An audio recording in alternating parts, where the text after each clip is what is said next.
Elvis Presley wanted his young wife to be a mother to him, I catered to him. I nurtured him. I babied him.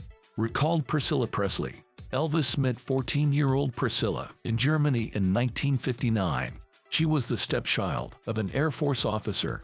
Elvis was stationed there in the Army.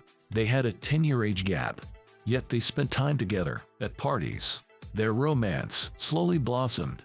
For nearly 8 years, Elvis and Priscilla had a long-distance courtship. She would visit him in Memphis and LA. Then he invited Priscilla to live with him in Memphis. She finished school there. In 1967, Elvis finally made an honest woman of Priscilla, but she felt she could never be his true love. That role belonged to his mother Gladys. Elvis and Gladys believed they shared a psychic connection. Gladys was the most important woman in Elvis's life. He never spent a night away from home. He slept in his parents' bed long after childhood. The Presleys didn't have much money, but Gladys showered Elvis with endless love. She encouraged his talents from the start. When Elvis was away, Gladys was constantly worried. She couldn't sleep until he called.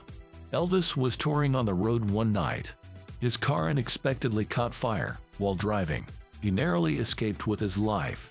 Miles away at home, Gladys woke up suddenly. She sat up straight in bed, screaming Elvis's name. A tragedy struck in 1958. Gladys passed away from a heart attack at just 46. Her death devastated Elvis. He fell into a deep depression. Some say Elvis never fully recovered. Even years later, Elvis spoke of Gladys constantly. He kept her belongings in Graceland's attic.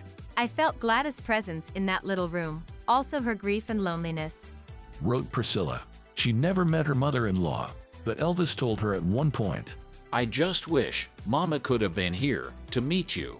She would have liked you as much as I do. Priscilla moved into Graceland as a teenager. She quickly took on a motherly role for Elvis.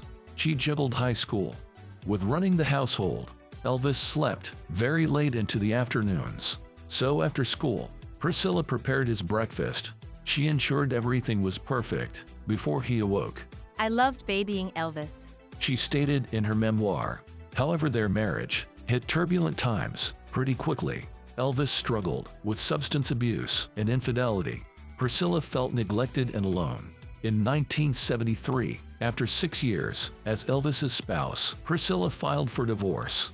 Their daughter Lisa Marie helped keep them connected. After the divorce, Priscilla saw Elvis struggle with his career. She felt this stemmed from his childhood. Gladys always shielded Elvis from criticism.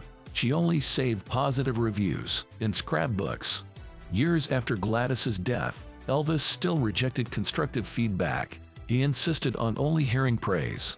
Priscilla said that it hurt his career. Their divorce was also a massive blow. Elvis descended into unhealthy habits and excess. At just 42 years old, the iconic musician was gone too soon. Elvis died 4 years after divorcing Priscilla. The official cause of death was a heart attack.